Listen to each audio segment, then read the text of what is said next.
신의 한 수로 문 열겠습니다. 시장의 베테랑에게 한 수 배워보죠. 황금알 TV 김성남 대표와 함께하겠습니다. 대표님 어서 오십시오. 네, 반갑습니다. 네. 이제 한 주가 또 지났고 FOMC는 그 사이 지나버렸고 이제 대표님을 이렇게 또 이제 오늘 만나게 됐습니다. 시장 추가적으로 밀립니다. 환율은 또 뛰고요. 예상했던 수준대로 대표님이 말씀하신 그 수준으로 계속 이어지고 있는 형국인데요. 아직까지도 크게 반등할 만한 어떤 희망은 안 보이는 건가요? 시장에 대한 평가 좀 내려주십시오. 오늘 아마 지겹게 FMC 얘기 많이 들으셨을 거예요.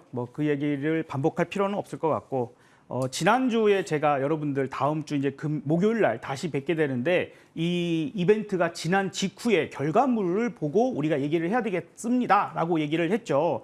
그러면서 제가 밴딩을 위로는 2,450인데 밑으로는 거의 2,300까지 열어 놓으셔야 될 것 같아요라고 했는데 오늘 얼마까지 갔나요? 네, 자 2,300 근처까지 거의 다 왔네요. 2,309포인트까지 내려왔습니다. 상당히 큰 폭으로 연속적인 하락을 보여줬던 상태에 있어요. 자, 그러면 지금 우리가 생각해야 될 게 우리가 포인트예요. 어차피 FMC에서 0.75% 금리 인상한 거 다 압니다. 세 번째 한 거 다 압니다. 그죠? 이제 우리가 현재부터 생각해야 될 것들이 뭘까? 그러면 한 번 정도 우리가 편하게 좀 이런 생각을 해보면 어떨까요? 가장 기초적인 생각을 해보는 거예요.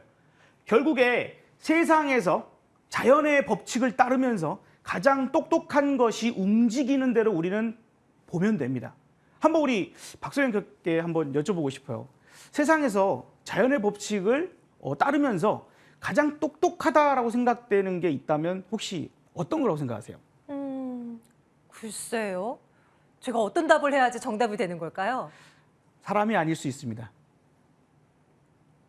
사람이 아니다? 네. 가장 모르겠는데요. 똑똑한 것. 네. 자, 우리 물은 어디서 어디로 흐르죠? 위에서 아래로 흐른다. 그렇죠. 위에서 아래로 흐르죠. 공기의 네. 흐름도 마찬가지로 고기압에서 저기압으로 흐르듯이 자, 우리는 여기가 뭐죠? 경제 TV예요. 그죠? 대한민국 최고의 경제 채널입니다. 자, 그러면 여기서는 돈 이야기를 해야 되겠죠. 돈이 가장 똑똑하죠. 그렇죠. 돈도 알아서 지가 움직이거든요. 그러면 오늘 한번 요거 한번 짚어봅시다. 돈은 어떻게 움직일까요? 네, 한번 준비된 자료를 보면서 생각을 해보면 좋을 것 같아요. 이걸 알면 앞으로 FMC가 됐던 우리나라 금통위에서 금리를 어떻게 하든 앞으로의 흐름들을 어떤 흐름을 잡아서 가면 좋을지 생각을 좀 해보면 좋을 것 같아요. 자, 돈의 절대 법칙이라고 하는 이야기를 한번 해보면 좋을 것 같습니다. 자, 우리 한번 봐보도록 하죠. 돈의 절대 법칙, 돈은 어떻게 흐르는가? 우리 두 가지만 생각하면 돼요. A, 자, B 이렇게 투자할 수 있는 곳이 두 군데가 있다고 생각을 해보죠. 수익률과 리스크만 생각하면 됩니다. 자, 우리 수익률이 같다면 돈은 리스크가 높은 곳으로 흘러갈까요? 낮은 곳으로 흘러갈까요? 우리 박소영 앵커님 한번 대답해 주신다면 어떨까요? 네? 네. 제가 잠깐 놓치고 있었어요. 정답이 써 있어요, 근데. 네. 그렇죠. 화면 다시 보여주세요. 네. 자, 여기 보시면은 이 한번 제가 바로 설명을 드려보도록 할게요. 오늘 여러분들을 위한 지식을 쌓는 몽둥이를 한번 준비했습니다. 자, 일단 수익률과 리스크 두 가지만 생각을 하시면 돼요. 수익률과 리스크. 근데 내가 투자할 곳이 두 군데가 있는데 수익률이 같아요. 수익률이 같다면 리스크가 위험도가 높은 곳에 투자하나요? 낮은 곳에 투자하나요? 낮은 곳으로 당연히 가죠. 낮은 곳에 투자해야죠. 그죠? 그죠? 자, 두 번째. 만약에 리스크가 같아요. 위험도가 같다고 한다면 우리가 수익률이 높은 곳에 투자합니까? 낮은 곳에 투자합니까? 높은 곳이요. 당연히 높은 곳에 투자해야 되겠죠. 그러니까 돈은 이 절대 법칙에 의해서 움직인다고 생각을 하시면 되겠죠. 쉽죠? 자, 그러면 우리가 이제 이 상황을 미국과 우리나라 금리를 비교하면서 한번 생각을 해보면 어떨까요? 한번 다음 화면 봐보면 좋을 것 같습니다. 자, 수익률 지금 어디가 높죠? 미국이 훨씬 높죠. 0.75% 정도 미국이 금리가 높습니다. 여기서 여러분들이 착각하시면 안 되는 것 중에요. 경제 시장을 이루고 있는 네 가지 요소가 있어요. 환자채증이라고 합니다. 그죠? 환율, 그다음 원자재, 그다음에 채권, 증시 시장이 있어요. 이 중에서 가장 규모가 작은 것이 바로 증시입니다. 근데 우리 시청자님들 혹은 개인 투자자분들은 이 가장 작은 시장을 보고 뭔가를 평가를 하려고 해요. 그래서는 안 됩니다. 왜냐하면요. 지금 이렇게 돼버리니까 증권 시장에서조차 채권 시장으로 돈이 많이 흘러가 버릴 수밖에 없는 그런 상황이 나오고 있기 때문에 돈의 큰 흐름을 읽어야만이 우리가 큰 돈을 잡아낼 수가 있는 거죠. 자, 우리가 미국과 한국을 비교하면 어떤 나라가 안전하죠? 시장을 비교해보면. 한국이 안전해요? 어쨌든 우리나라는 여러분들이 사시니까 무덤덤하게 지내실지 모르지만 휴전국가입니다. 그죠? 그리고 얼마든지 대외 의존도가 상당히 높은 국가이기도 하고 시장 개방이 다 되어 있는 상태이기 때문에 그 리스크를 온전히 안아야 되는 부분들도 있죠. 어쨌든 미국이 리스크가 낮죠. 우리는 높습니다. 이게 항상 전제가 깔려져 있기 때문에 저지가 깔려져 있기 때문에 우리는 항상 미국보다 수익률이 높은 시장이어야 자본이 들어오는 그런 시장이 될 수밖에 없는 거죠. 자, 그런데 지금 이게 역전이 돼버린 거예요. 그렇죠? 미국이 지금 수익률이 높아져 버렸습니다. 채권 시장이라고는 어마어마한 자금이 쏠려 들어갈 수밖에 없는 상황이 발생을 해버린 거죠. 그러면 과연 우리가 오늘 그래도 한 11시쯤 돼서 반등을 시도하고 있습니다만 이 반등을 할 때 우리의 행동은 어떻게 해야 할까?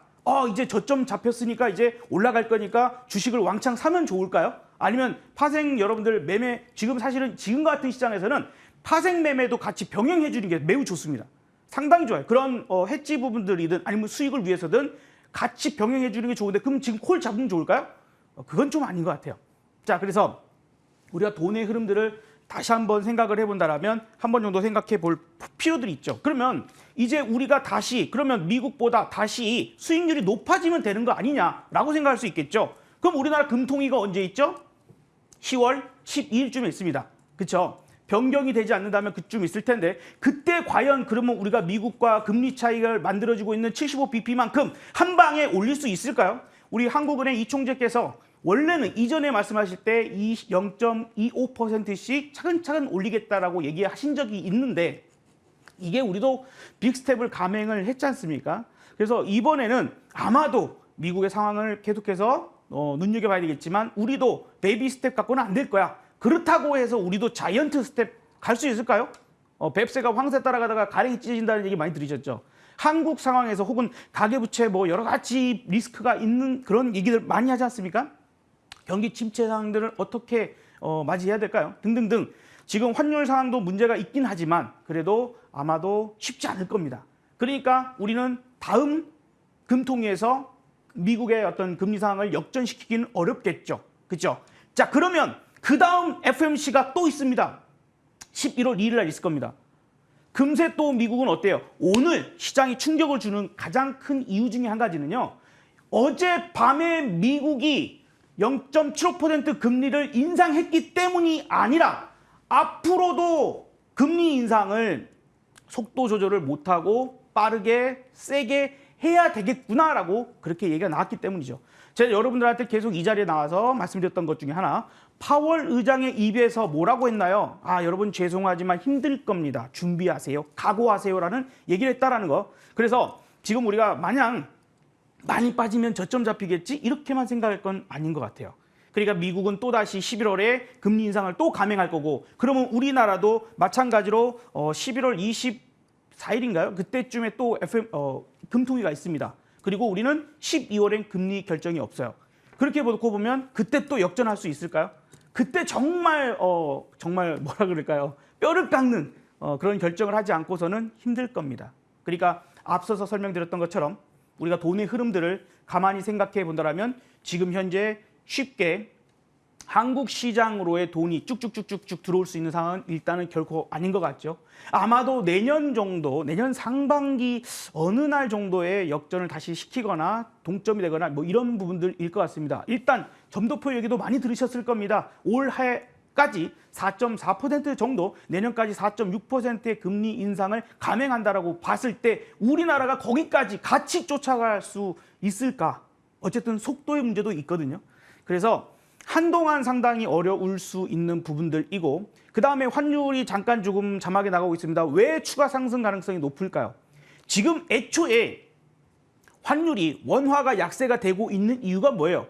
우리가 잘못했어요? 아니거든요. 대한민국만이 문제가 아닙니다. 전 세계적으로 그냥 달러만 강한 겁니다. 왜 달러만 강할까요? 앞서서 설명드렸던 것처럼 돈의 흐름이 미국으로 쏠려 들어갈 수밖에 없는 그런 상황도 생각을 해야 됩니다. 자, 그러면 저한테 질문을 많이 하시더라고요. 야, 지금 원화가 약세로 계속 더 간다고요? 그러면 원화 약세 수혜주를 찾으면 되잖아요. 라고 많이 얘기를 하세요. 여러분 생각 어떠세요? 그래서 뭐 우리가 이제 미국이나 이런 데의 OEM이나 이런 부분들로 뭐 납품하거나 이런 회사들이나 여러 가지들 있을 수 있겠죠? 그렇죠? 좋을까요? 여러분 그거 아세요? 전 세계에 빚이 있지 않습니까? 전 세계의 빚, 우리나라도 마찬가지고 뭐 태국이든 뭐 일본이든 미국이든 영국이든 전 세계의 빚 중에 달러가 차지하는 비중이 어느 정도일 것 같으세요? 지금 달러가 이렇게 강세로 가는 흐름들이고 자국의 통화가 약세로 가는 부분들에서는 달러 빚이 갑자기 타짜의 한 장면이 떠오릅니다. 아, 알아, 예림이 하면서 그 적의 절반이 뭐 달러 빚 이랬는데 달러가 무려 40%가 차지합니다. 달러 빚이죠. 그러니까 아예 경기 자체가 침체 분위기로 갈 수밖에 없는 상황이지 지금 여기에서 원화 약세 수혜주를 찾는다라는 부분들이 과연 큰 의미를 가질 수 있을까? 그냥 너무 상황이 안 좋아져 버리면 이도 저도 다 무너질 수 있는 상황도 생각을 해야 할 수가 있는 거죠. 그래서 사실 저는 그런 질문을 많이 받았는데 그 부분에 대해서는 지금과 같은 그런 식의 대답을 좀 드렸습니다. 경기 자체가 아예 소비 자체가 더욱더 줄어들 수밖에 없는 상황. 그리고 우리나라만 놓고 생각을 해볼까요? 지금 부동산 가격도 떨어지죠.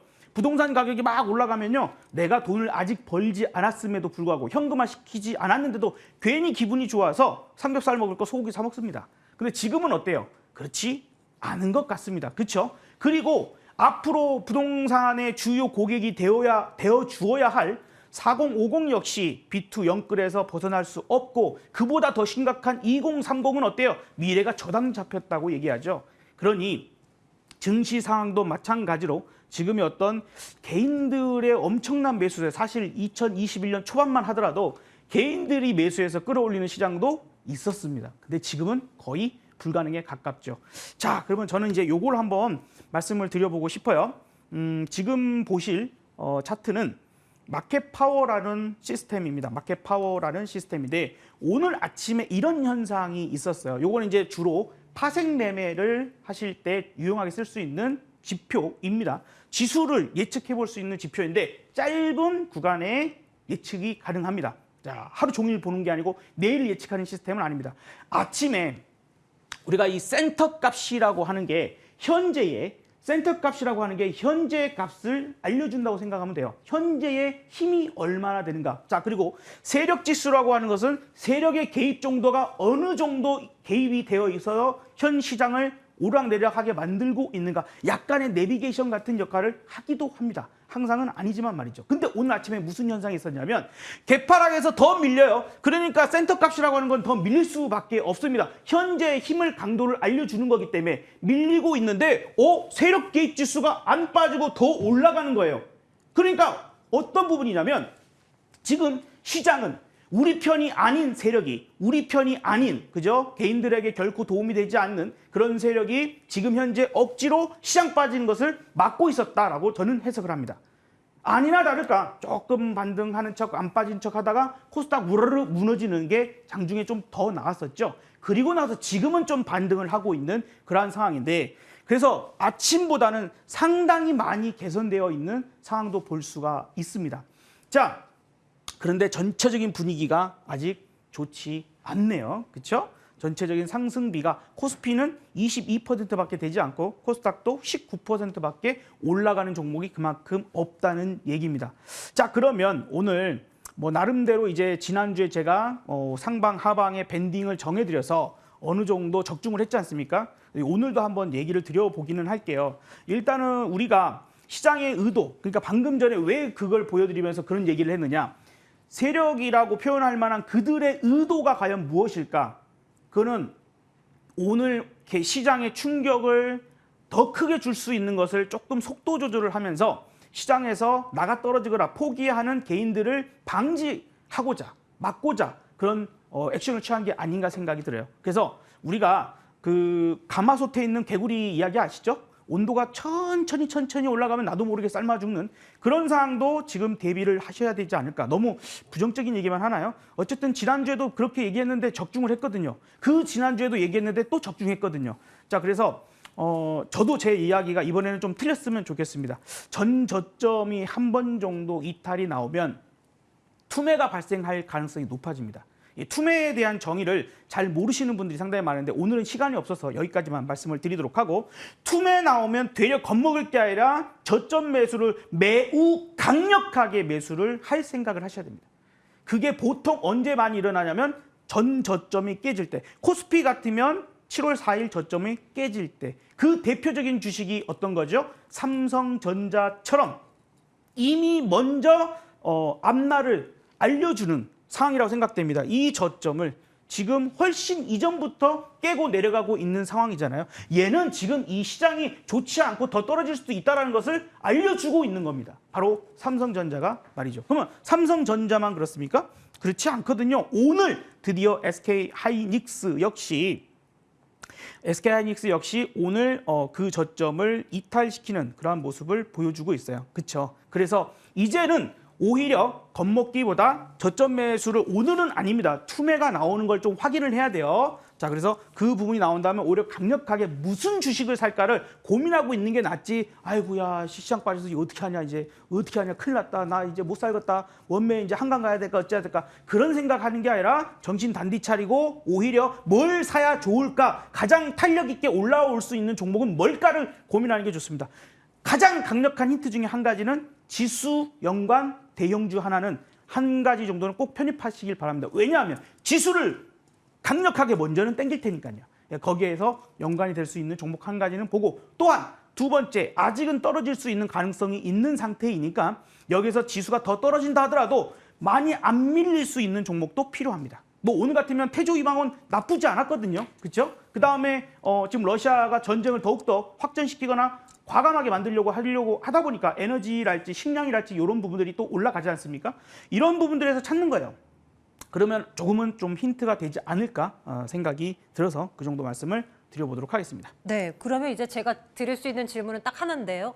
지수 연동한 종목이야 뭐 뻔하고요. 그렇죠. 식량이나 생필품 가운데서 종목을 하나 주셔야 또 저희가 또 길을 잡는 데 좀 도움이 될 것 같아요. 그럴까요? 네. 자, 이제 어차피 방금 말씀하신 것처럼 지수 연관 종목은 어차피 시가총액 상위 뭐 12, 22 요 안에 있는 것들입니다. 그래서 여러분들이 마음에 드시는 거 하시면 되는데, 그중에서 상당히 낙폭 과대인 종목 중에서 선택을 하면 가장 좋은 성과를 얻으실 수도 있을 겁니다. 다만 금리가 올라갈 때 빅테크랄지 바이오랄지 이런 것들은 조금 좋지 않을 수 있어요. 상승이 나오더라도 그렇죠. 상승이 조금 나오다가 다시 떨어지거나 상승하다 네. 멈춰버린 경우가 있으니까 그런 것들은 조금 피하시는 게, 정 모르겠으면 삼성전자, SK하이닉스 정도에서 골라보는 것도 나쁘진 않을 것 같습니다. 자, 그러면 오늘 이제 특명을 주셨으니까 제가 대답을 드려본다면, 지금 우리가 오늘 이야기 중에서 지금 우크라이나, 러시아가 더욱더 전쟁을 일으키는, 더욱더 확전시키려고 하는, 갑자기 나토에서 핵 위협을 하고 있으니까 우리도 뭔가가 핵으로서 해결하려고 하는 그런 뉘앙스를 자꾸 풍기거든요. 좋지 않습니다. 그리고 요즘에 최근에 요 이야기 조금 이제 그 뭐랄까요, 미신인데 조금 이게 많이 돌고 있어요. 뭐냐면 독일의 예언가 알로이스라는 사람이 옛날에 예언을 했는데 난민이 엄청나게 많아지다가 인플레이션이 엄청나게 심해지고 세계 지도자 중에 3명이 동시에 사망하는, 암살이나 이런 부분으로 사망하는 일이 발생하면 3차 세계대전이 일어나는데 그 전쟁의 주인공이 바로 러시아가 될 거다. 그리고 핵전쟁까지 번질 거다라는 소문이 있었어요. 근데 최근에 3분이 사망을 하셨죠.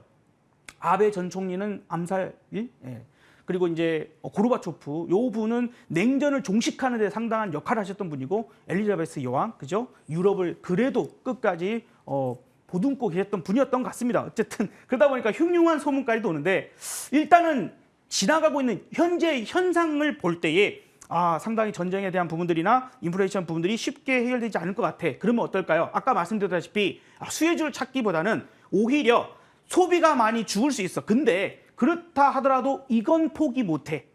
먹을 거 포기 못하잖아요. 그래서 오늘 음식료 내지는 농업주들이 가죠. 근데 벌써 많이 올라요. 그래서 제가 그건 좀 패스하고 사실 그 단타만 친다 그러면 그쪽이 훨씬 좋겠습니다.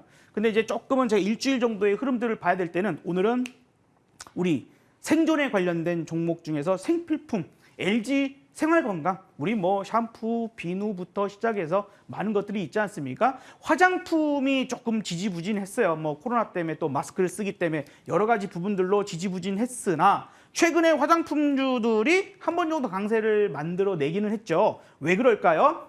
이제 실외에서는 마스크를 벗어도 되고 실내에서도 아마 내년쯤 되면 벗을 거야. 이런 부분들, 그 기대감이 먼저 좀 반영이 되고 있는 것 같습니다. 어차피 화장품 안 좋은 거 다 압니다. 화장품 부분들이 있다 하더라도 앞으로의 기대감 부분들, 그래서 지금 현재가 최악의 구간을 지나가고 있는 것일 것이다. 이런 얘기들이 많이 나오고 있는 상태이죠. 자, 그래서 LG생활건강 한번 차트 쭉 크게 한번 봐보도록 하겠습니다. 와, 178만 원대에 있었던 주가가 여 머리 꼭대기에서부터 저기까지 빠졌어요. 근데 최근 여기 와서 더 이상 빠지지 않는 모습들이기도 하고요. 그다음에 삼성전자나 뭐 SK하이닉스나 이런 종목들이 요 저점을 깨버리는 데 비해서 그다음에 요때에도요. 다른 종목들에 비해서 빨리 들어올리기 시작했습니다. 예, 다른 종목들이 빠르면 6월 23일 아니면 7월 초였거든요. 근데 얘는 6월 17일 날 저점 찍고 올라가는 그런 모습을 보여줬어요. 자, 확대해서 좀 보도록 할게요. 자, 확대해서 보도록 하겠습니다. 보면은 이제 지금 시장이 나빠서 빠지는 중에도 이 종목은 빠지지 않는 모습 혹은 조금이라도 올라가려고 하는 그런 모습들을 보여줬어요. 물론 이 종목도 매우 크게 강력한 상승을 기대하기는 어려울 수 있습니다. 그래도 일단은 우리가 싸게만 매수한다라면 좋은 가격대만 된다라면 좋을 것 같아요. 그래서 매수가는 68만 원 정도, 여러분 178만 원이었다라는 것도 한번은 생각을 해보시길 바랍니다. 그리고 목표가가 지난번에 80만 원을 거의 근접했다가 내려왔어요. 근데 그때의 저점과 지금의 저점이 좀 더 높죠. 그렇기 때문에 요번에는 한 번 정도 80만 원 혹은 85만 원까지도 가능성이 있을 텐데 그건 시장 상황이 매우 좋아야 할 겁니다. 그래서 일단은 80만 원 정도의 목표가를 잡아드리고 손절가는 64만 원으로 잡을게요. 65만 원이 이번에 저점인데 65만 원이 이번에 저점인데 아마도 이게 깨지어서 내려간다라고 하면은 무슨 주식을 사도 거의 대부분 2,400개 중에 2,200개 이상이 하락하는 그런 장세가 좀 길게 펼쳐졌을 때일 것 같습니다. 그러면 손절하고 어떻게 할까요? 포기하지 않고 저는 60만 원 깨지면 다시 한번 재진입에 대한 생각을 매우 강력하게 할 것 같습니다. 그래서 오늘의 탑픽 종목 조금 둔하지만 안전빵으로 가자 하는 부분을 LG생활건강 말씀을 드려봤습니다. 네, 자 이렇게 정리를 할게요. 저희가 김성난 대표와 매주 목요일마다 만나고 이야기를 듣고 있잖아요. 지난 시간을 통해서 말씀드렸던 종목 가운데 로보로보의 수익이 그래도 시장이 안 좋음에도 불구하고 나름 선방하고 꽤 괜찮은 수익을 나타내고 있다는 점 말씀을 드려봅니다. 시장에 대한 뷰도 종목에 대한 뷰도 여러분들 김성난 대표의 앞으로의 뷰도 한번 잘 챙겨보시면서 오늘 LG생활건강 목표가 한 번 더 확인해 두시기 바랄게요. 황금알TV 김성남 대표와 함께했고요. 다음 주 목요일에는 대표님의 시황관이 좀 틀렸으면 좋겠다 하는 마음을 바라보면서 다음 주에 뵙겠습니다. 대표님 다음 주에 뵐게요. 고맙습니다. 네, 감사합니다.